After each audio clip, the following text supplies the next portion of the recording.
ปุริสายุขานิอัฏฐะปุริสาปุคลาเอสาภะคะวะโตสาวกสังโฆอาหุนายโยปาหุนายโยทักขินายโยอัญชลีการนิโยอนุตตรังปุญญเขตังโลกัสสาติกราบพระพร้อมกันเนอศรัทธาญาติโยมทั้งหลายกราบหนึ่งพุทธังวรันตังศิรสานะมามิกราบสองธัมมังวรันตังศิรสานะมามิกราบสามสังฆังวรันตังศิรสานะมามิศรัทธาญาติโยมไหวพระสวดมนต์ทำวัดเย็นโดยกันเรียบร้อยแล้วเนาะก็ขอบคุณกับหลายท่านหลายคนที่รับฟังตั้ง Facebook ไลฟ์ตั้ง YouTube ติดตั้งครูบาอาจารย์ท่านพระครูสมุวิสุวัตรวรกิจโจนะได้นำไปลงตั้ง YouTube ตัวเช็คบอกมาอีกครั้งหนึ่งเสียงเสียงที่ออกตั้งไลฟ์สดชัดเจนแล้วยังใจใหม่ลอยละชัดเจนแล้วยังถ้าชัดเจนพิมพ์มาบอกน้อยนะสายจากทางใดนี่สายสาธุเจ้านะบอกหน่อยนะเอาละศรัทธาถ้าได้ยินว่าชัดก็บอกมาศรัทธาพบปะกันวันนี้จะได้นำสารธรรมมาสนทนามาอุจากับศรัทธาญาติโยมอีป่ออีแม่ทั้งหลายศรัทธาพระสงฆ์องค์สังฆเจ้ากับศรัทธาญาติโยมเป็นสิ่งที่ขาดกันบ่ได้พุทธศาสนิกชนพุทธบริษัทภิกษุภิกษุณีอุบาสกอุบาสิกามีความสำคัญมีความจำเป็นต้องเกี่ยวข้องกันแต่ก็ต้องเกี่ยวข้องกันให้เหมาะสมให้เหมาะสมต่อเพศภาวะสมณะสารูปพระสงฆ์ก็ถือว่าเป็นผู้ที่ต้องรักษาศีลมีวัดปฏิบัติที่บ่เหมือนฆฤหัสถ์พระสงฆ์เป็นพระสงฆ์องค์สังฆเจ้าต้องหลีกเว้นจากการอยู่แบบครองเรือนอยู่กับเหมือนเจ้าบ้านเนี่ยศรัทธาญาติโยมอยู่ครองเรือนมีภรรยามีอย่างต่างๆนั้นทำไม่ได้ในทางพุทธศาสนาบ่เหมือนศาสนาอื่นบางศาสนานั้นเปิ่นมีครอบครัวได้แต่พุทธศาสนาไม่อนุญาตเจริญพรไม่สามารถจานเจ้าแม่ท้ามันก่อนเจ้ามีอย่างด่วนเต็มที่เย็นทีเจ้าโอเคกำลังอยู่เนาะจัดตุจ้ารู้มหาว่าจานจัดเมินแม่ท้ามาสบายเจ้าเจ้าสาธุนะจ้ะบุญรักษาบัจจัยสาธุติ่มสบายนะสาธุติโทรมาเนอะศรัทธาญาติโยมยังไม่อนุญาตให้โทรนะห้ามเรียนแบบเนอะบางคนเปิ้นบ่เข้าใจเปิ้นบ่ฮู้เนาะก็บ่เป็นหยังบ่ว่ากันแต่ว่าคนที่ฮู้ก็ขออนุญาตฟังโทรถ้าโทรมาอาตมาต้องกลับมาอู้แหมใหม่มีความเกี่ยวข้องมีความเกี่ยวพันกันเฮาได้ยินข่าวก็อย่างล้ำเหลือพอจะถึงวันมาฆบูชาศรัทธามักจะมีข่าวเรื่องเกี่ยวกับพระสงฆ์องค์สังฆเจ้าออกตามสื่อแล้วก็เป็นส่วนใหญ่ก็คือเป็นข่าวที่มีความเสียหายเนาะหลายๆข่าวเป็นข่าวเก่าเขาก็เอามาออกศรัทธาช่วงนี้จะหันทีขึ้นเรื่องราวของพระสงฆ์องค์สังฆเจ้าที่เป็นข่าวโลกีอันนี้ก็ถือว่าผิดศีลของภิกษุโดยตรงก็อยู่มาได้อย่างใดเนาะมีโลกถึง6 ใบลึกว่าแล้วก็คนที่สอดส่องดูแลวัดวาอารามเนาะคนที่ดูแลอย่างต่างๆก็ปล่อยปะละเลยคือกระทำการอย่างนี้มีพฤติกรรมอย่างนี้เกิดขึ้นแล้วก็บ่มีไผร้องเรียนจนข่าวดังนี่นะครบ6 คนซ้อนเนี่ยแล้วบอกว่าก็ครบ มี6 คนแล้วมันไปนักหัวไผ่ว่าหมอนี่ก็ได้เนาะขอเจริญเตอะมาอ้ายเฮยนะคงจะตกนรกมกใหม่สตาถ้าทำจริงอย่างที่ตังข่าวเปิ่นคุดคุยนั่นอันนี้ก็ถือว่า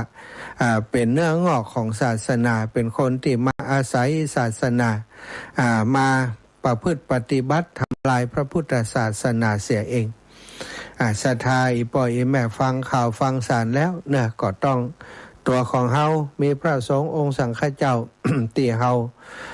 ดูแลอุปถากอุปถัมภ์อยู่ก็ระมัดระวังตรวจสอบสำรวจตรวจสอบเปิ้นตัวเฮาในฐานะหนึ่งเฮาเป็นพุทธบริษัทต้องคอยปกป้องพระพุทธศาสนาน้ำธรรมคำสอนของพระพุทธเจ้าถ้าคนของเฮาคนในองค์กรของเฮาคนใดปฏิบัติไม่ถูกต้องนะ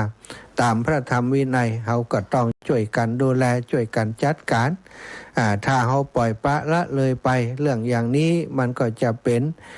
เนื้องอกทำลายพุทธศาสนาของเฮานักยิ่งขึ้นเนาะใช่ไหมก็น่ากลัวเหมือนกันคนบดีมาอยู่ที่ไหนมันก็บดีเนอะศรัทธาญาติโยมอีป่อยอีแม่ทั้งหลายอย่างเรื่องราวที่เราฟังกันนี่นะมันเกิดขึ้นในลักษณะอย่างนี้บ่ใจเรื่องเดียวเนาะหลายๆเรื่องที่มันเกิดขึ้นในช่วงที่ผ่านมาตั้งแต่ปีที่แล้วมาถึงปีนี้เนี่ยก็มีข่าวดังอย่างนี้เกิดขึ้นก็ทำให้ฝ่ายปกครองคณะสงฆ์ทั้งหลายก็ต้องสอดส่องสำรวจตรวจสอบซึ่งกันและกันเหมือนกันโดยเฉพาะพระสงฆ์องค์สังฆเจ้าบัดเดี๋ยวนี้บวชแล้วส่วนใหญ่บ่ได้อยู่กับอุปชาครูบาอาจารย์เหมือนกับสมัยก่อนบวชแล้วนะไปทำอะไรยังโดยพละการโดยที่บ่มีความรู้ทางศาสนาเพียงพอก็เกิดเป็นปัญหาประเด็นปัญหาเป็นอันตรายอย่างเรื่องราวของพระสงฆ์ที่บวชมา2 ปี2 พรรษาเองศรัทธาไปเป็นเจ้าอาวาสไปเป็นเจ้าสำนักสงฆ์แล้วก็ไปสอนธรรมไปทำโครงการอะไรอย่างที่สุ่มเสี่ยงต่อการผิดกฎหมายนะอันนี้ก็ปล่อยตามกฎหมายเปิ้นว่ากันไปศรัทธาญาติโยมแต่ว่าโดยธรรมวินัยแล้วก็ถือว่าผู้ที่เป็นอุปชาครูบาอาจารย์ที่บวชเท่านั้นนะต้องตระหนักถึงเรื่องนี้แล้วนะบวชแล้วปล่อยปละละเลยให้ไปตั้งสำนักให้ไปทำอะไรอย่างนี้ก็ถือว่าเป็นสิ่งที่บ่ถูกต้องสิ่งที่บ่ควรจะให้เกิดขึ้นอันนี้ก็เป็นขึ้นนะเกิดขึ้นในช่วงเวลานี้ศรัทธาปล่อยแม่ฟังแล้วก็ต้องเอามากึดเอามานี่เหมือนกันนะการที่จะอุปถัมภ์ส่งเสริมพระสงฆ์องค์สังฆเจ้านะก็ต้องพอเหมือนกันทราบว่าพระติว่านิติทำรีสอร์ททำที่พักปฏิบัติธรรมเนี่ยโอ้โหกุฏิหลังหนึ่งนะกุฏิปฏิบัติธรรมหลังละ500,000ว่า กุฏินอกดาวอันนี้ก็เกินไปเนาะศรัทธาญาติโยมแล้วก็เป็นเจ้าของอย่างนั้นก็เหมือนกับทำบ้านขายกะทำบ้านจัดสรรขายนี่อันนี้เป็นสิ่งที่บัตรถูกต้องเนาะถ้าบวชเป็นพระสงฆ์องค์สังฆเจ้าจะมาทำแบบนี้มาหากินแบบนี้มาทำให้ศาสนาเสื่อมก็ออกไปทำธุรกิจเหียแบบนี้เนาะว่าต้องมาแปดเปื้อนกับพระศาสนาเปื้อนฟังข่าวเรื่องราวหมู่นี้เราก็ปวดหัวใจเหมือนกันเนอะศรัทธาญาติโยมอีป่อยอีแม่ตั้งหลายศาสนาพุทธของเฮาอยู่ได้อยู่มีเรื่องราวบดีเกิดขึ้นก็ยังมีคนที่ทำบดีอีกยังอยู่ในศาสนาทำให้เรื่องราวเหล่านี้เกิดขึ้นอีกนะถ้าจะทำอย่างนั้นก็ศึกษาลาเพศไปบ่มีไผว่าไอ้อย่างเนาะศรัทธามามกเม็ดมาอยู่ในพระศาสนาแล้วก็ทำเรื่องราวอย่างนี้ถือว่าเป็นคนที่มาบ่อนทำลายศาสนาอันนี้ก็แน่นอนเนาะอบายภูมินี่บ่ต้องห่วงแล้วก็เนาะตายไปแล้วนี่ตกนรกมกไหมแน่นอนความดีที่ทำศรัทธาญาติโยมก็มีอยู่ส่วนหนึ่งความดีก็เป็นดีไปส่วนความชั่วที่ทำไว้ก็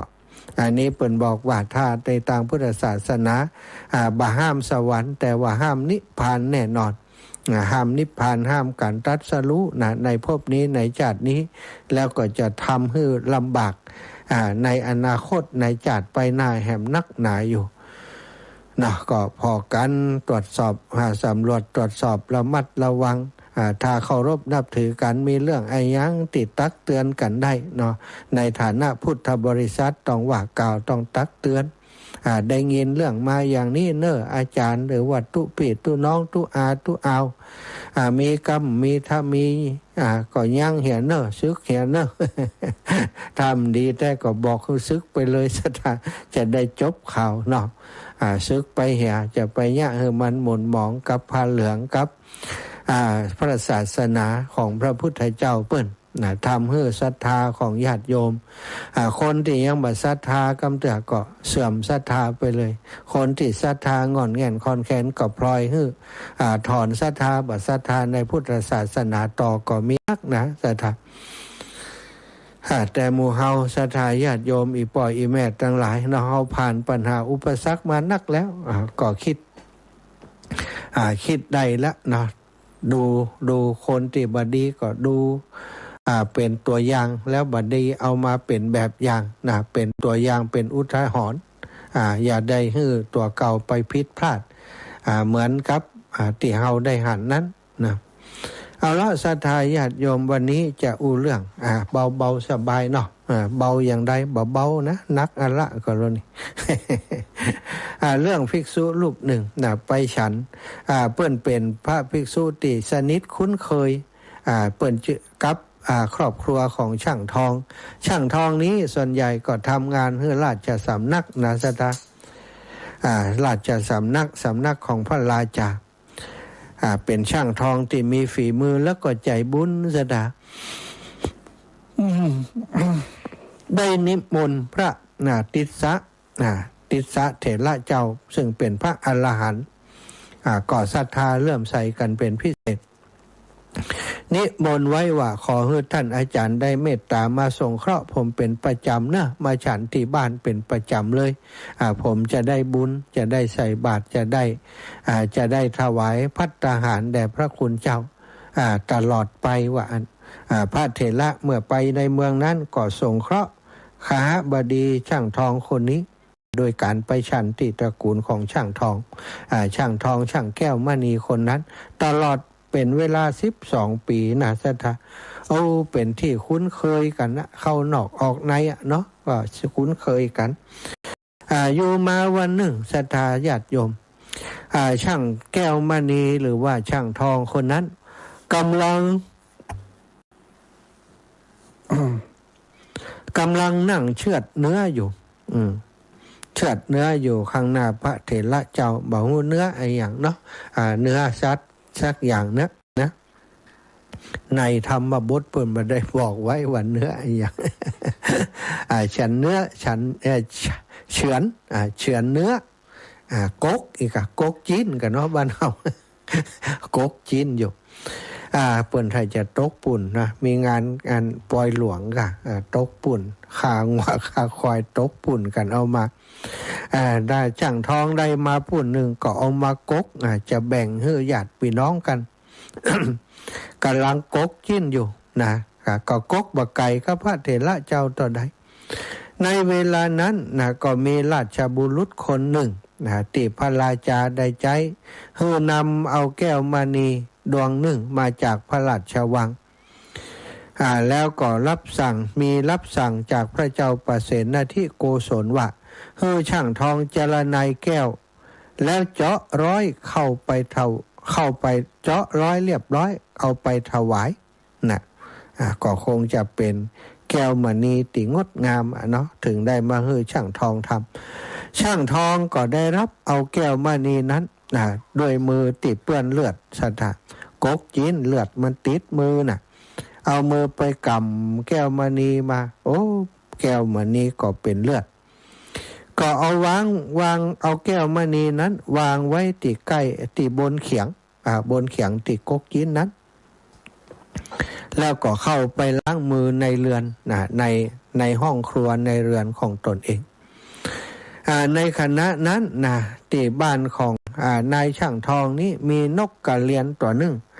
ที่ช่างทองเปิ่นเลี้ยงไว้แล้วก็คุ้นเคยกับพระเถระจัดดีนะสตาก่อหูกรรมอยู่นกกระเรียนตัวนี้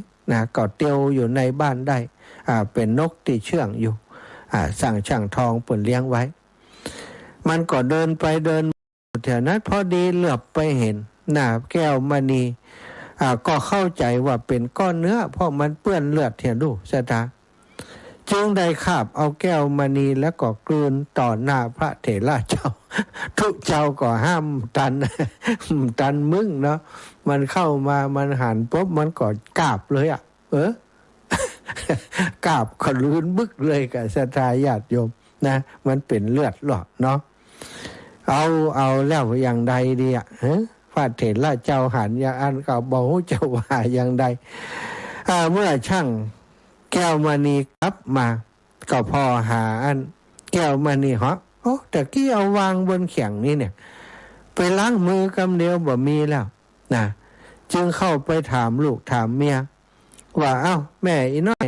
ได้เอาแก้วมณีที่ป่อวางที่เขียงนี้ไปก่อนแม่เปิ่นก็บ่เอาไปหรอไปถามลูกก็บ่หันหรอป่อเจ้าบ่ได้ไปหั่นกำเถอะนะนี่ว่าแล้วไผ่เอาไปอันก็พอก็นี่ก็มีไผ่มีกับทุกเจ้า มีกับพระอาจารย์ทุกเจ้าตนเดียวนี่อยู่นี่นะสงสัยจึงเกิดความสงสัยว่าทุกเจ้าจะขโมยเอาจึงปรึกษากับเมียว่าจะถามดูแล้วก็ถามดูว่าท่านได้เอาแก้วมณีไปก่อนปรึกษาว่าเนี่ยอย่างใดดีแม่มันตุเจ้าก็จัดดีอยู่ด้วยกันมาจัดเหมือนบ่เคยมีพฤติกรรมอย่างอี้นี่เพื่อนก็เป็นคนสมถะสันโดษดีจะถามดีบ่ถามดีนี่แม่มันแม่ก็บอกว่ากันนั่นจะไปเอาป่อมันของทรัพย์สินเงินทองเปเลิศประเตออยู่ติดในบ้านเฮานี่เฮาก็ไม่ได้เอาเก็บอย่างซ่อนอย่างลูกเปิ้นก็หันอยู่เปิ้นย่ำเอาแก้วมณีดวงนี้เปิ้นจะเอาไปอย่างแต่ก็มีไผ่เนาะก็มีแต่ทุกเจ้านี่ตนเดียวถามพ่อก็ได้ป่อเพื่อเปิ้นจะหันมันกิ้งมันตกเปิ้นอาจจะเก็บไว้ก็ได้ว่ะก็เลยได้ถาม ท่านได้เอาแก้วมณีไปก่อนท่านก็ตอบว่าบ่ได้เอาไปรู้บ่ได้เอาไปนะว่ะจึงว่าในที่นี้มันมีคนอื่นเลยท่านอาจารย์จะให้ผมเข้าใจว่าอย่างใดนี่มันมีคนอื่นเลยมีแต่ท่านอาจารย์คนเดียวนี่ตอนนั้นนี่นกกระเรียนมันก็อยู่แถวนั้นล่ะแล้วบ่ได้สงสัยนกกระเรียนมันจะเอาแก้วไปอย่างเนาะความจริงมันเปื้อนเลือดนายแก้วมณีนั่นมันบอกฮู้หรอนายช่างมณีมันบอกฮู้ว่าเปื้อนเลือดแล้วนกเป็นเหตุให้นกกระเรียนมากราบเอาไปนะก็คาดคั้นถามพระเถระเจ้านะถ้าท่านเอาไปก็เอามาคืนเห็นเนี่ยนะเป็นของพระราชานะมันจะเป็นเรื่องความจริงนี่ถ้าผมมีแตนผมก็จะเอาแตนเหี่ยของตาอี้น่ะแต่ว่านี่เป็นของเปิ้นมาทำนะเอาคืนมาเหี่ยดีๆนะมหันพระเถระเจ้านิ่งอยู่ก็จึงปรึกษากับเมียว่าจะอย่างใดแม่มันสงสัยจะได้เขียนทุเจ้าเห็นแล้วก็สตาปัดต่อ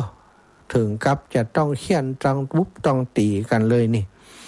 ถ้ามาอ่านก็จำว่าคืนว่าเพราะเข้าใจว่าต้องเอาแน่เลยเขียนนะ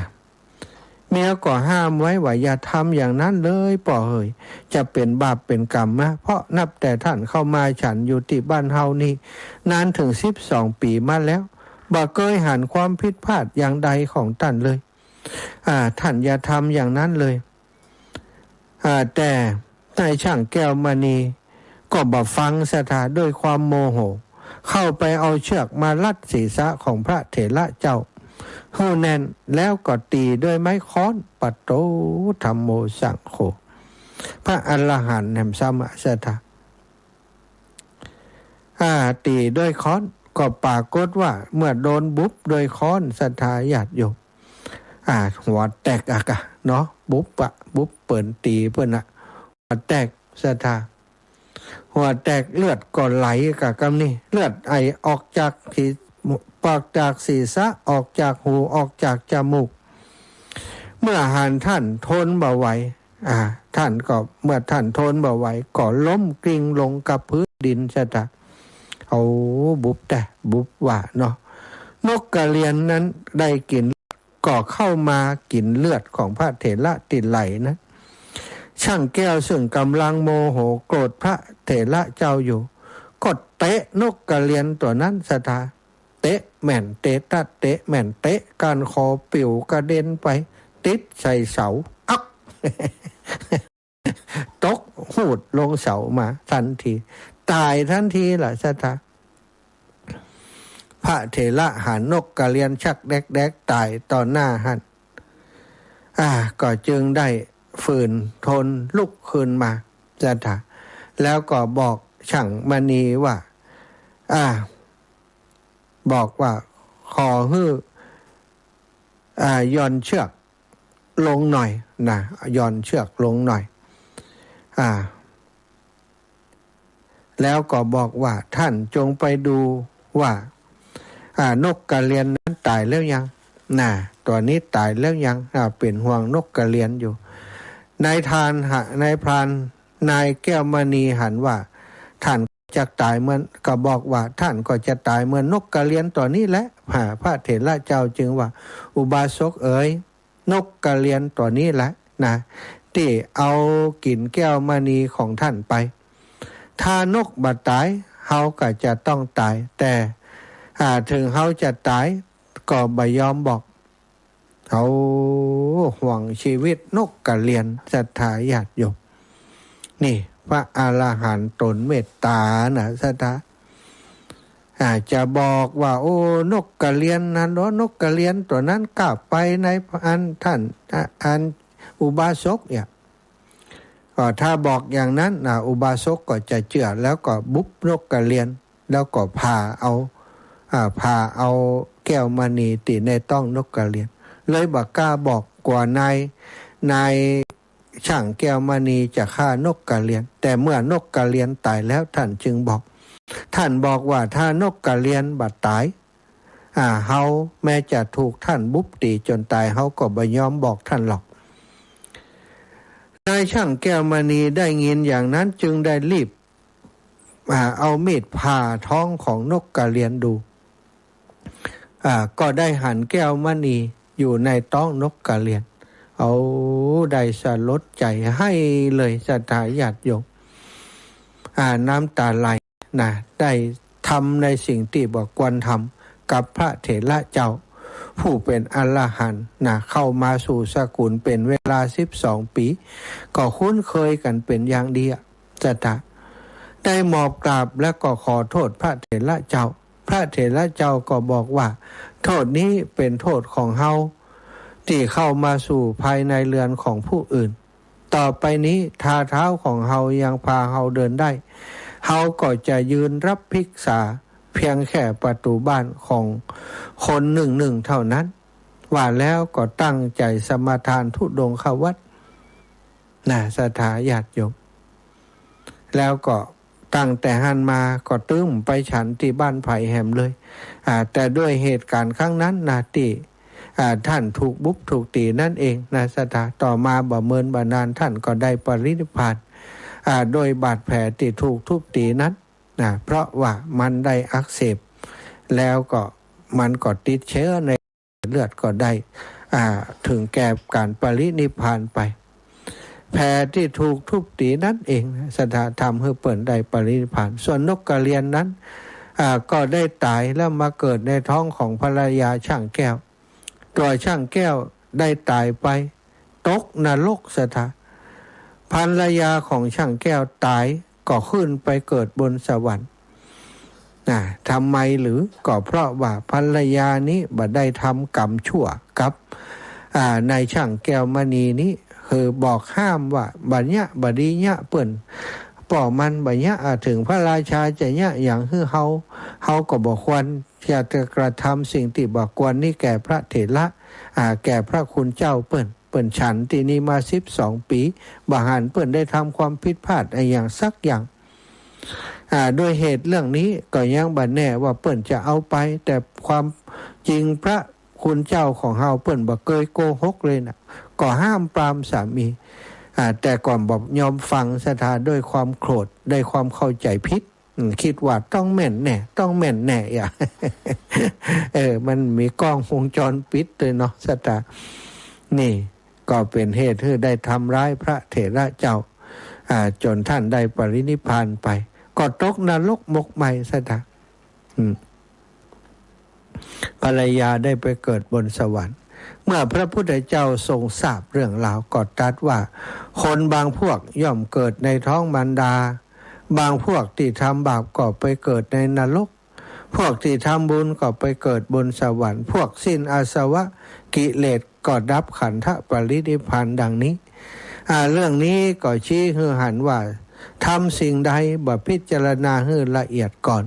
มักจะให้โทษบ่อย่างใดก็อย่างหนึ่งบ่ช้าก็เร็วความจริงนี้บุญตินายช่างมณีนี่ได้นิมนต์พระเถระติสเถระเจ้าไปฉันถึง12 ปีนี่ก็เป็นบุญใหญ่นะจ๊ะแต่ความผิดพลาดจากการกระทำของเขานั้นโดยการเข้าใจผิดโดยความลุแก่โทโสโมโหบ่พิจารณาที่ถ้วนให้ดีได้ฆ่าได้ทุบตีนะจนเป็นเหตุให้เปิ่นปรินิพพานก็ถือว่าได้ฆ่าพระเถระเจ้าเหมือนกันเนาะศรัทธาญาติโยมก็ได้อุทิศจะจบลงไปแล้วได้นำสารธรรมมาฝากมาแบ่งปันศรัทธาอีป่ออีแม่ทั้งหลายเนาะก็เป็นปุคลาธิฐานเป็นอุทาหรณ์บางสิ่งบางอย่างการกระทำการกระทำต่อพระสงฆ์องค์สังฆายเจ้าตนที่ผิดจริงๆนะสัทธาก็เป็นสิ่งที่ดีเนาะถ้าเฮาได้แต่ว่าปล่อยผู้ไปตามกฎหมายเฮาไม่ต้องได้ไปเนี่ยอย่างหรอกนะกฎหมายจึงจะสาวถึงอยู่กฎหมายพระสงฆ์องค์สังฆายเจ้านี้กฎอย่างหนึ่งที่ต้องทำก็คือธรรมวินัยระเบียบธรรมเนียมประเพณีต้องถือปฏิบัติแล้วถ้าทำผิดกฎหมายบ้านเมืองนะก็จะต้องโทษทันตามกฎหมายบ้านเมืองนี่ถึงโทษทางวินัยก็ต้องรับโทษทางวินัยผิดโทษทางกฎหมายก็รับโทษทางกฎหมายเนาะเฮาในฐานะผู้ที่รักษาศาสนาดูแลสอดส่องบ่ต้องเอาตัวไปเป็นเครื่องมือในการทำสิ่งนั้นสิ่งนี้ก็จะเกิดบาปเกิดอกุศลให้กับเฮาเนาะเอาละศรัทธาได้อุจากันมาพอประมาณแล้วก่อนที่จะเปิดสายนะขออนุญาตขอบคุณอนุโมทนาบุญกับศรัทธาญาติโยมหลายคนหลายท่านต่างปุ้นก่อนให้จะฟังอยู่กันเนาะบ้านอย่างก็บ้านห้วยบอนนะศรัทธาอีป่อยแม่ทั้งหลายเนาะแต่มาขออนุญาตประกาศประชาสัมพันธ์ให้เปิ้นหน่อยนะเปิ้นได้ห้อยมาเนาะวันนั้นบางคนก็หอมส่วนตัวบางคนก็หอมสำนักงานนะแล้วก็ไปงานศพท่านอาจารย์พระมหาวิษณุเมื่อวันก่อนวันอาทิตย์ที่22เนาะก็มีคนฝากหอมมาแม่บัวคำพี่ไลล่าร่วมทำบุญมา1 ซองเด้อมาแล้วโทรศัพท์ผังเตือกาอาตมาจะประกาศอยู่รู้แม่บุญเพียรไทยกรมีอะไรหรือเดี๋ยวก่อนเนื้อคนอื่นฝั่งโทรแต่จะมาขอประกาศก่อนว่าได้แม่ไม่จ่าเจ้ามาหาเจ้าว่าแม่บัดตั้งหันกับติ๊กแม่รุ่งแดงบอกแม่ว่ามาเปลี่ยนท่าแล้วไปช่วยกันเก็บหัวเพื่อแม่ติ๊กไปท่านหายใช่ปะเขาฝั่งไปงานท่านอาจารย์วิษณุอีแม่แม่ก็ท่านมีเวลาก็ไม่เอาแม่จะท่านวันเป็นยังอีแม่ไปช่วยกันช่วยงานท่านก็ดีแล้วเนอะน่ะก็ฝนก็ซ้ำจะลงเนาะเก็บหัวกันจ้ะเรียบร้อยหมดเนาะ เรียบร้อยหมดแล้วเนาะเรียบร้อยวางละ ดีแล้วดีใจครับศรัทธาญาติโยมเนาะได้สตังค์เข้ามาพัฒนาวัดจัดหลายบาทหลายสตังค์อยู่ลูกเนาะได้400,000 ไปค่ะนั่นน่ะดีล่ะบุญญาปราณีห้างอย่างเรียกก็เหลือ300,000 ไปพอได้เนี่ยได้สร้างเนาะได้สร้างเรียกกำนี่ท่านแล้วกำนี้แล้วก็เก็บไว้ปล่อยหลวงแฮมลูกน่าค่ะเก็บไว้ปล่อยหลวงให้แม่ยังว่าเล่นพ่อกูปะต้องเตียปลำเนี่ยเอาไว้ตรวจปล่อยหลวงเนี่ยปีหน้าแล้วกฐินแล้วก็ถ่ายจะได้ปล่อยหลวงเนาะสาธุเนาะอีตอนไปกฐินเลี้ยวมาเข้ากรรมกระตังเสียงหมดจะจะไปเสี่ยงอย่างไรได้ถึง400,000นะเจ้าสาธุคนบ้านกะชะตากะชะตาเสียงหมดจ้ะหลวงมาได้เลยน่ากะเดี๋ยวปีหน้าก่อนอดเอาเนาะเก็บเงินให้ได้ก่อนคงจะได้มาห่วมอยู่ท่านไปมันได้ก้าฮักกันน่ะกับทุกปียุ่ยกับทุกลุงแดงน่ะทำงานด้วยกันเป็นครูบาอาจารย์เตี่ยเคารพนับถือเฮามีอย่างเปิ้นก็มาหาน่ะครูยุ่ยก็อีกขนาดท่านดีเป็นตนบุญตนหนึ่งเนอะเป็นคนเสียสละนะตนนี้น่ะสละทุกอย่างถึงแห่งทุกอย่างไปจ่วยงานเปิ้นหั่นเปิ้นนี่ก็หวังว่าเปิ้นจะมาจ่วยตัวนะกะเปิ้นก็มาจ่วยแต่นี่เนาะแล้วพระครูก็ได้ไปใช้มืออย่างหลายทีแฮมหลายทีเปิ้นถึงเนี่ยมาเมินละเนาะท่านเปิ้นทำเป็นปกติเอาสาธุเนอะแม่จ้าบุญรักษาสาธุวันหลังก้อยอู้กันแฮมใหม่ศรัทธาแม่เรือนพิไลล่าบ้านร้องดอนชัยตำบลปงสารปีเชียงใหม่ถวายกันเต็ด100แม่วันเพ็ญดาววีบ้านแม่ห้อยเงินดอยสะเก็ดร่วมบุญมาแหม21แม่กัญญาจนะพร้อมครอบครัวพี่น้องทุ่งเซลถวายปัจจัยมาแหม21อันนี้ก่อนแม่ขันแก้วนฤเปรมปรีบำรุงกะน้ำกับไฟแม่พวงภกาบ้านอุโมงค์แม่สายทองปากกองอันนี้ก็ปะกันก็ถวายปัจจัยมาสัตตุเนยโยมแม่บุญเพียรไทยกรนะถวายสุวะนี่คนตะกี้ติโทรมาแม่บุญเพียรไทยกรเนี่ยถวายมา2กันเนี่ยเป็นการน้ำมันให้อาจารย์แหมอีลูกอันนายศรีบุตรกันชนะอุทิศเธอปหลวงอินทองแม่หลวงคำปันกันชนะนะปอดสงัดด้วยนะบ้านโปะแม่โป่งยะเนาะปอดสงัดนี่นะฝากโยมคนโยมเปิดโอนมาให้200ตามอัธยาศัยท่านอาจารย์ว่าแล้วก็มีญาติโยมคนหนึ่งตัวหนังสือดีแต่มาเขียนชื่อตัวเก่า ถวายพระมหาสมชาติครับตุลุงยองตุลุงยองนี่วันผูกปะกันเอาไปให้เปิ้นแล้วก็แม่ทองพ่อทองดีแม่สมรใจด้วงร่วมทำบุญมานายประสิทธิ์นางเรนูชัยวงศ์ป่อประสิทธิ์แม่เรนูชัยวงศ์100แม่จันเดือนใสถวายปัจจัยมาไปงานบวชลูกบ่าวของแม่จันเดือนใสเนาะได้ไปห่วมบุญโดยเปิ้นนะแล้วอีแม่เปิ้นก็ถวายปัจจัยให้มาโดยนะต่างคนต่างทำบุญด้วยกันอาตมาทำบุญด้วยเปิ้นทำบุญด้วยอาตมาบ้านวังพร้าวก็ไม่อยากตุ้มมาลงทานเพิ่นละแม่บัวคำพี่ไลล่าห้วยงูห้วยบอนนะ50 บาทกันเทศมหาสมชาติชาตะปัญโยแม่แสงจันทร์ธรรมใจบ้านแม่โป่งพ่อวิโรจน์แม่อำนวยไทยปันโถขาน้ำกับไฟแม่ฟองคำญาติฝูงบ้านโป่งดอยสะเก็ดถวายไปภาคหน้า103แม่ย่าเรียบวังสมบัตินะนี้เปิ่นถวายไปเชียงใหม่แล้วเนาะแม่นวลขาวสวยร่วมบุญสถานี100แม่นวลขาวสวยร่วมบุญยกช่อฟ้าหลวงปู่100แล้วก็พ่อสมแม่เลื่อนมูลอินทวังบ้านหนองขามหนองลมห้างชัดร่วมบุญมา100แม่เพ็ญศรีเคหารุณ100แม่ย่าเรียบวังสมบัติ100นะแล้วก็แม่ลองเพ็ญศรีเคหารุณ100 แม่บัวไข่กิ่งกั้มบันตาร่วมบุญไปหาหลวงปู่ดอย50 บาทแม่สมจิตร่วมบุญไปหลวงปู่ดอย100 บาทเชียงใหม่100 บาทนะแม่เตียนวงต่อมห้างชัดลำปางถวายพระมหาสมชาติ100 บาทคุณป่อบุญยงแม่เสาคำล่าสมศรีบ้านทุ่งผาวอแก้วถวายปัจจัยร่วมบุญมา300นะมาหาที่บันลิงท่านเนาะแม่แก้วโทนาบุตรนาถวายมา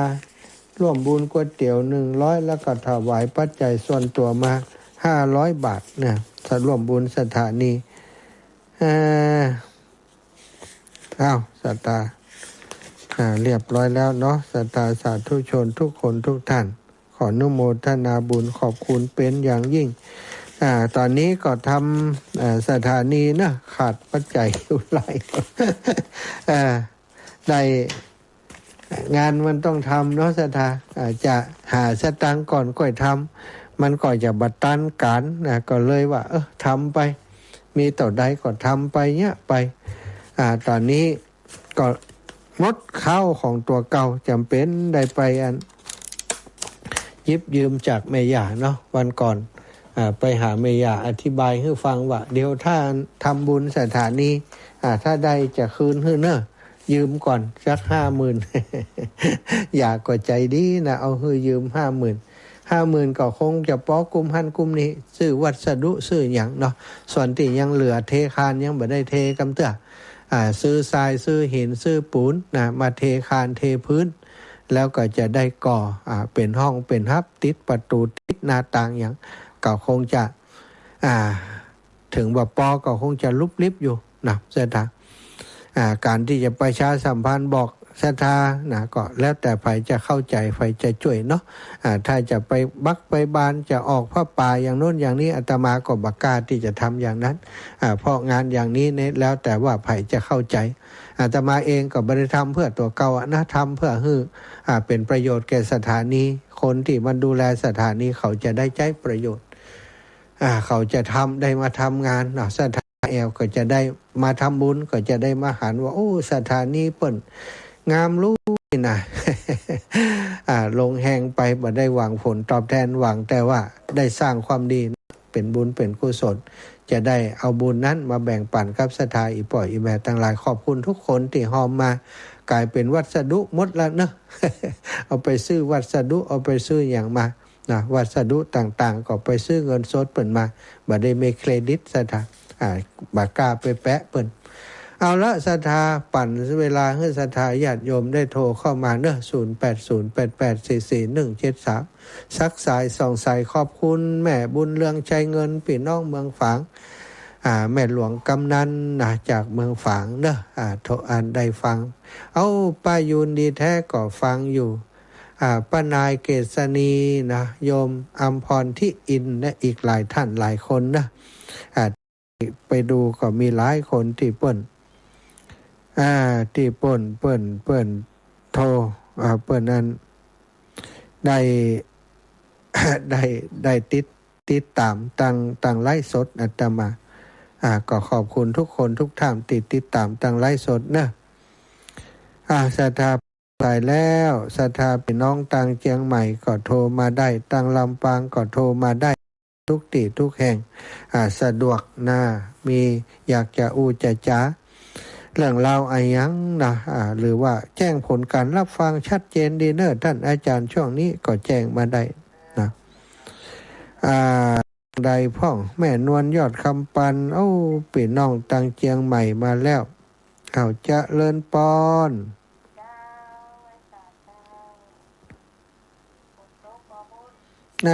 มิดมดอีแม่นึกว่าจะตกนักบันนักเว้ยอย่างเดียวกัน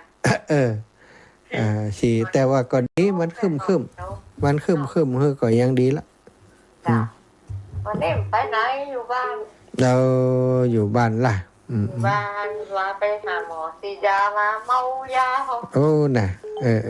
ยาแห้งเนาะเจ้าอีแม่ไปมันเป็นคันคันจะอาบน้ำมันจะคันนะคะเราไปซียาให้เข็มจังไปซีรถสาย อ๋อเจ้าสาธุแม่เนอะ เจ้า บุญหักษาบุญหักษาแฟนพันปอมมาแล้ว นมัสการครับผมแฟนพันธุ์แท้ครับ ครับ โอ้บ่ได้ฟังหลายวันเลยครับเนาะ นั่น มัน ก็ ติดงานศพพระมหาวิษณุจารุธรรมโมครับ ดับปิงโทรมาเลยฮะ ก็จับไปแล้วครับเอาไปแล้ว ไปอยู่ตะวาก็ไป แน่ก็ไปแล้วเรียบร้อยเนาะ ไปก่อไป โอ้ได้ไปครับมันไก่ ไก่ดอกแฟนฟันบาดแท้นี่ แน่ก็ถ้าบอกว่าไก่นี่ไปกันเนาะ สาธุขอบคุณหลาย ต้องรักกำลังใจนะครับ ๆขอบคุณมากครับแฟนพันธุ์แท้ท่านอาจารย์ถวายความเคารพครับตุลุง ว่าอาจารย์ขออภัยที่มันพระอรหันต์ใช่ติดสาไหม ท่านติดสาครับ โอ้ผมลืมผมฟังเมินแล้ว ท่าน อา ติด จารย์มี สาร ายการสองเหรอเนี่ย ไม่มีครับ วันนี้วันจันทร์ครับ เดี๋ยวรู้เวลาพอแล้ว ครับผมขอบคุณมากครับศรัทธาญาติโยมแม่สมใจปีบ้านใหม่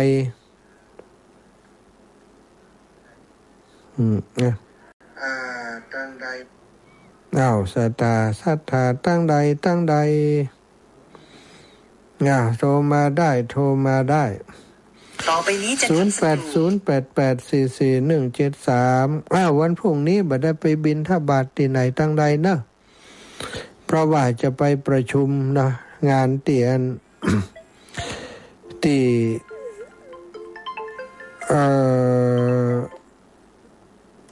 ดอยอินทนนท์นะดอยอินทนนท์กับครูบาอาจารย์ท่านพระครูอภิวัตรเจริญปอนยายพร